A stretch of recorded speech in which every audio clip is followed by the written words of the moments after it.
Okay, so I had a request to make a more in-depth overview of the Hijet. I got a bunch of stuff kind of that goes in the shop, but this is a, from what I can tell, let's see, if you look, where's the camera? If you look here, come on, focus. The date code on the seat belts say 1986. It was probably a 1987 year model. Daihatsu Hijet, which is an affiliate of Toyota. One of Japan's oldest car manufacturers or something like that. It's got a 3-cylinder, 550cc gasoline engine, liquid cooled. You can see the radiator. This one has AC. There's a little AC unit. It's kind of a little add-on unit, because you can see some that don't have this. You can see it's got a condenser in front of the radiator, and then an extra fan for the AC, and then it's got a, I guess all of them have this fan for the radiator, and this little electric fan, radiator fan. Of course, that's the radiator. Here's the little motor. It's kind of a sideways motor, not completely sideways, more of like a slant 3. It's kind of weird. You can see the oil pan is way over on the other side. The whole engine is kind of on about a degree like that, not quite a 45. It's more of a 30-degree angle or something like that. It's like I said, 3-cylinder, coil, a little vacuum reservoir, washer fluid. Seats flip up, and there's also, I don't think on the, this is a like a super cab or jumbo, call it a jumbo. The other ones would cut off about right here, so they wouldn't have this area back here, and the roof line would be up here, so they wouldn't have this extra headroom. So this has got more headroom, and you can lay the seats and scoot the seats back a little more. You can see the driver's side seat over there, how far back it is. You'd be pretty cramped up here in the regular cab model. So to flip the seats up, there's a little let down right here. That lets down. Oh, it's also got these little shelves. I guess you could store stuff underneath them and then store stuff on top of the shelves. Got those on both sides. It's got this little latch and it lifts up. And then it's got these little things over here. Come over here and hold it up. So there's the tag. It's got like a chassis number, engine number, a type number, but it doesn't really say, you know, these don't have VIN numbers. I guess if you had one, Texas doesn't title them, so if you're in a state that has one and you're able to get it titled, I'm sure they would issue a VIN number for it. This one never has had one issued for it. This one's, you know, originally was white. I think most of them were white.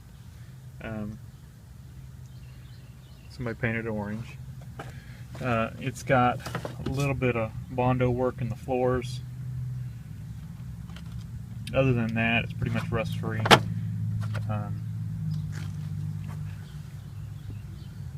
The bottom of the door has a little spot there, but the frame and everything else is good.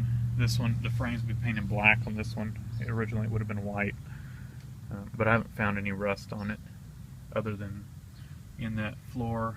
There's a little spot there.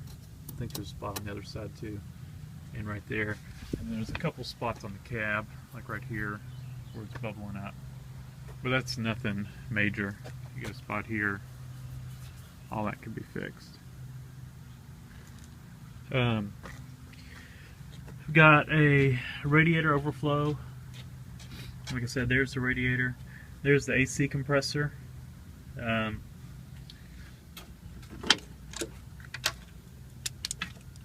It's a little oily, probably leaking a little bit, but it does work. I had to put some Freon in it. There's the little alternator. It's a Denso. A lot of electronics on here are Denso. Looks like that belt is squealing. These belts are really old and hard, so I've had a squealing belt noise. I'm sure that's the one that's probably squealing. So I'll probably need to replace that one. Like I said, this is a jumbo cab. The floor in the back, actually, there's a window. You can see bolts right there, 2 bolts. That floor comes out for more access under the motor, or to the motor. And in my bed here, I've got the one in cab bolted down. This one I just leave loose. You can see I've got the carburetor there. You see the choke mechanism right there. I keep it sprayed because it likes to seize up. And evidently they're known for that to happen. It causes high idle. It won't kick off of the choke. Will stay on and it'll stay on high idle. It's got a lot of vacuum controlled things. I think that's an EGR valve right there. Right there. You see the distributor down in there. But it's got a lot of things powered by vacuum. Let's see if I can find something. I think that's a fuel filter right there. There's the Dixie horns. Air box, air filters in there. There's a pipe for the gets hot air off the exhaust and heats up the air box. Kind of like a heat riser tube. The rear axle, it's offset to the right side, which would be the driver's side because it's right-hand drive. Some of these models were equipped with a locking rear axle. I think it was vacuum controlled. This one's not. I think the newer ones I think had a 650 cc motor, and then some of them had the vacuum operated locking diff. Gas tank. There's not much for a hitch or anything back here. I'm gonna have to make a hitch for it. I have to weld quite a bit on the frame. The frames on these are not very thick, so I'll try to make this a really large area that I can attach to. Probably try to come all the way to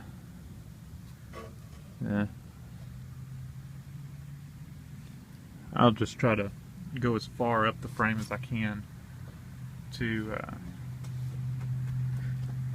you know, attach as much as I can to it.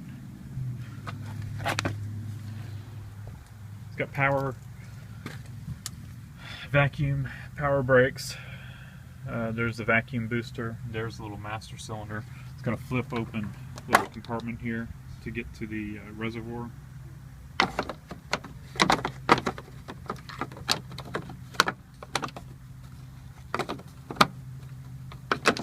Get it back together. There. Gauges. It's just got, you know, it's got temperature, fuel. It's got an oil light, 4-wheel drive, high beam indicator, warning light, which I think, as far as I know, that's just for the emergency brake. and then it's got like an alternator light. And speedometer is in, well, it's in kilometers. It originally would have had this little bitty radio, but it's really not very deep, so it's hard to find aftermarket ones that'll fit. When I got it, it already had that removed. It had a cheapo. They made this little box. It had a cheapo radio in it, and I pulled the cheapo one out because it quit working, or the screen quit working on it. Put this JVC in it.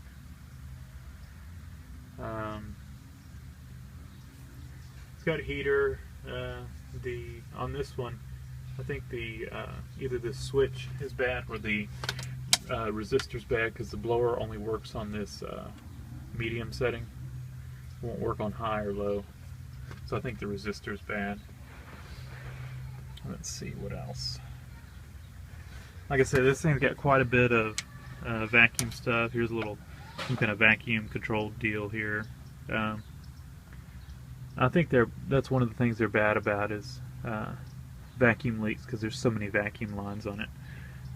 So far, I kind of looked over all these. All of them looked okay. There's another vacuum line. The front differential is locked into place with vacuum. That's another thing. So you've got high range down here, and then up, that's neutral, so you can put the transfer case in neutral. And then up one is low range. When you put it in low range, it automatically goes into four-wheel drive. So when you're in high range to engage four-wheel drive, you push this in, and it locks the transfer case into four-wheel drive, and it also locks the front axle into four-wheel drive. I guess it has a disconnecting slip or something on the axle shafts that vacuum, pulls together or whatever and engages it. Because you've got this front axle lock on the side, and all that does is it locks the front axle into four-wheel drive, but the transfer case isn't in four-wheel drive. So I guess if you were going to be going in and out of four-wheel drive or something, you might want to lock that front axle and then push button. I don't know if it has to be stopped. I always stop it before I put in four-wheel drive. I'm guessing maybe if you had this locked into place, the front axle locked, at low speed you could engage the transfer case into four-wheel drive, but I'm not sure on that.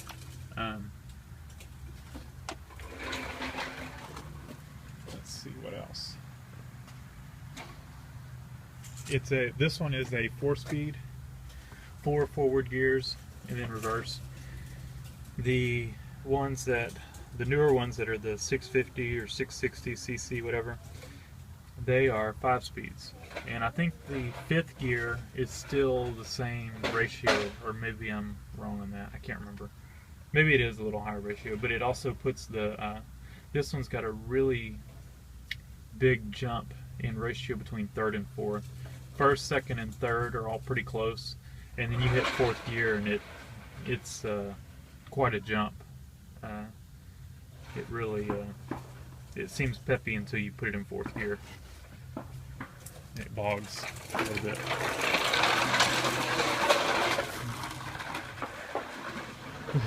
It's got the newer ones I think have square headlights. This one's still got the round headlights.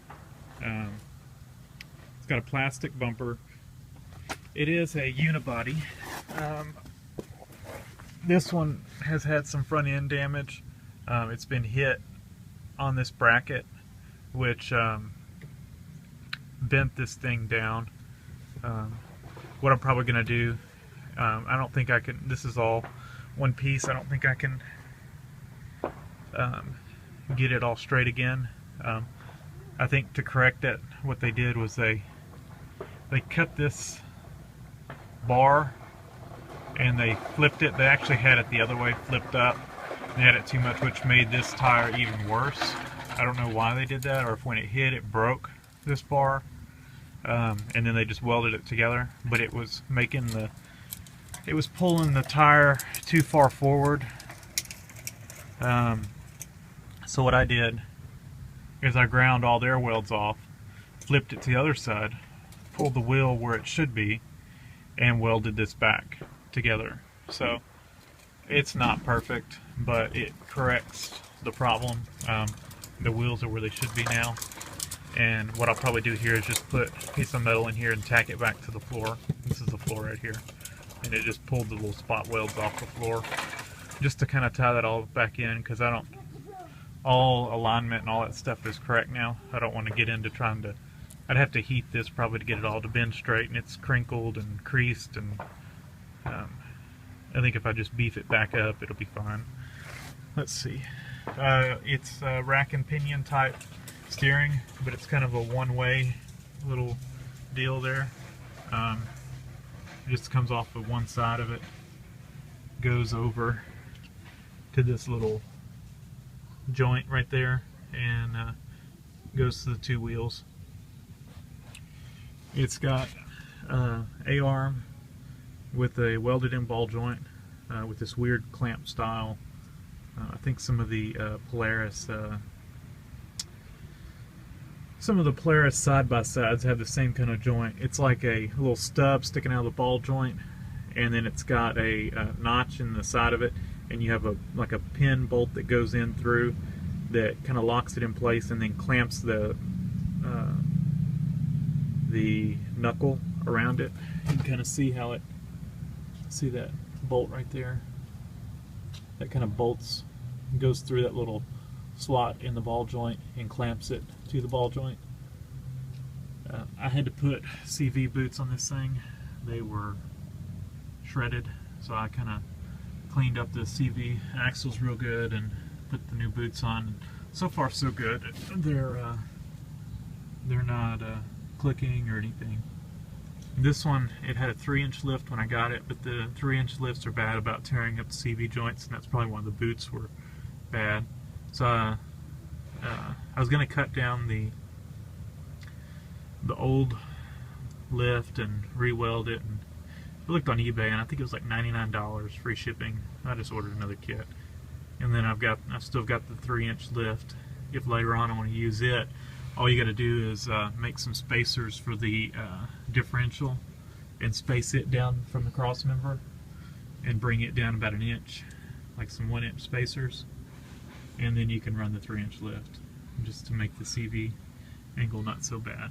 Oh, see, there's the other spot. This is the frame part right here is creased, so I didn't want to mess with all that. I measured it all real good, and I've got it corrected back to good alignment. Let's see, what else? There's the hoses for the heater core.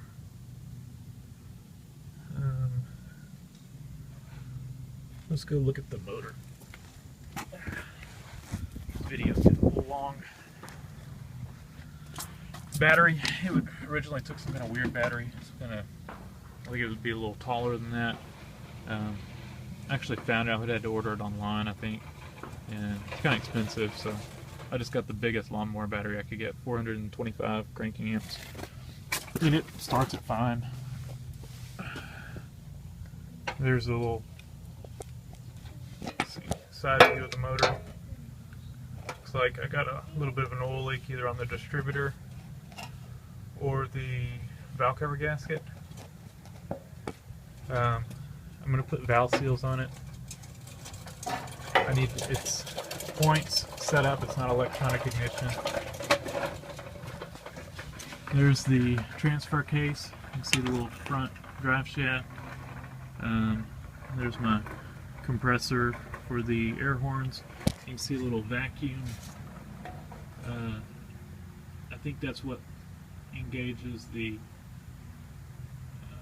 four-wheel drive on the high range. It may do low range too, I don't know. But I think that's what that is. You can see the little transmission. Not sure what that cable is. I've got some kind of a leak, oil leak, coming off of Looks like that oil pressure switch is where are we? It's like that oil pressure switch has got a little leak in it. And that's water. I don't know if it's got a water leak. Oh wait, no, that's oil.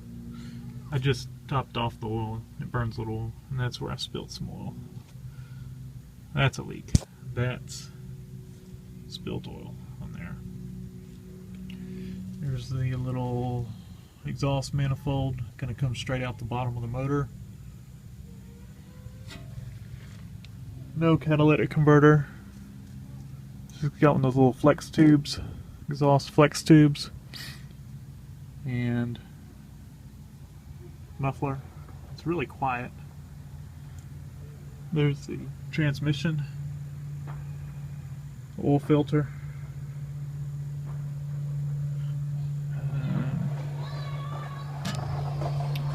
Let's see, front differential. There's the oil pan. You can see it's on this one side of the motor. There's the starter.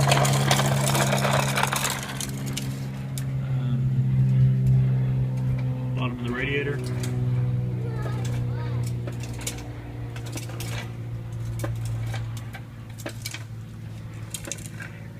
I put these front, I think I mentioned all that though, but I put the front rims on it, and I put all 4 tires on it.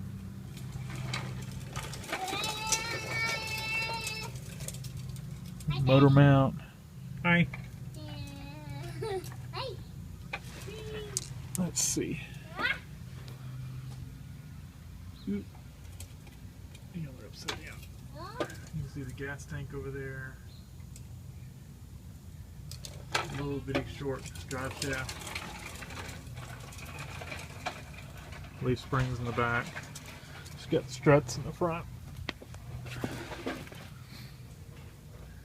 You can see that little lift.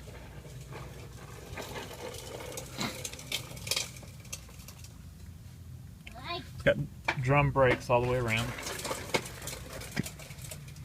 It stops good. The sides let down. I think I've shown that in another video. And not only the sides let down, but the you can take the sides off by taking this bolt off, and then the sides just slide that way. It comes off. It's got this little headache rack,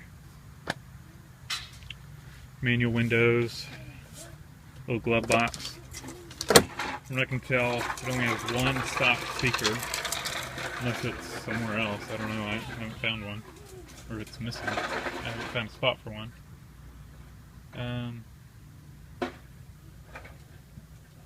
Like I said, it's got a little cargo area up top, little cargo net and a little rail thing. Somebody put speakers up there. It's a good spot for them. But you could store some stuff up there. Sliding rear window. It's got, actually does have a headliner in it. It's nasty looking, but it's point in it. It needs to be cleaned up. It's got mildew and stuff, I guess, from sitting. This door panel is kind of messed up, so I just duct taped it back together. The wood is all broken up in here. So it's like particle board, almost like cardboard, thick cardboard. Little windshield sprayer. Of course, it's got the flag on the roof. And I don't know what, I mean, I think it's kind of cool, the General Lee theme, but I don't know what gave somebody the idea to do that. And it's like that when I got it. It's kind of definitely unique. So, I don't know how big the gas tank is. I've only put a few gallons in at a time. Probably like 6-7 gallons.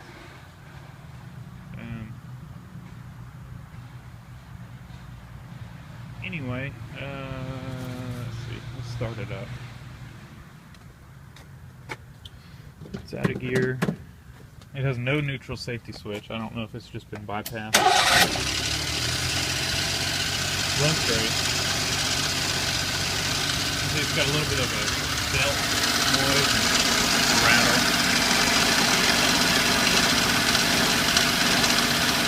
I don't know, maybe the valves are just noisy on it. Or maybe the AC compressor idler is noisy. I don't know if it gets better. Turn the AC compressor on.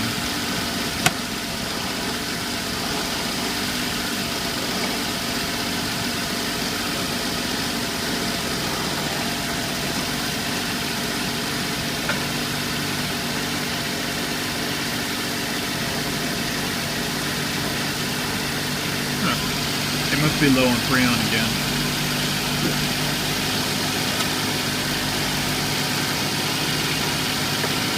Hang on.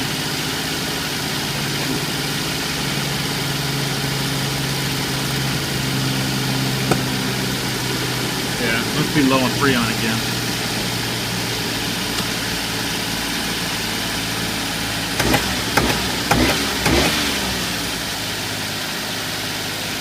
I think it's kind of hanging up on high idle again.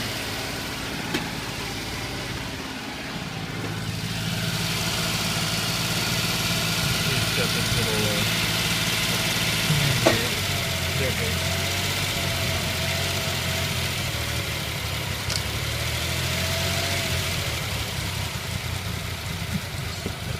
Do that and get it freed up.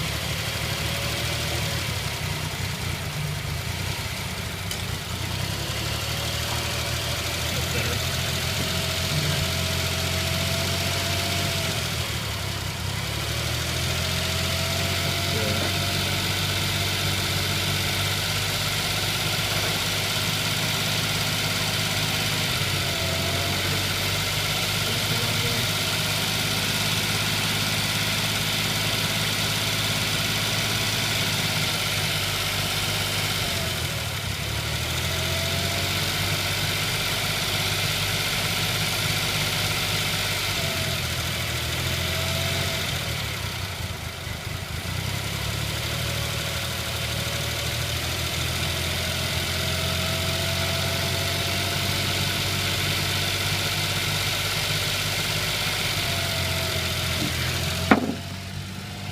The other thing I didn't think about, it's cold. It isn't hot.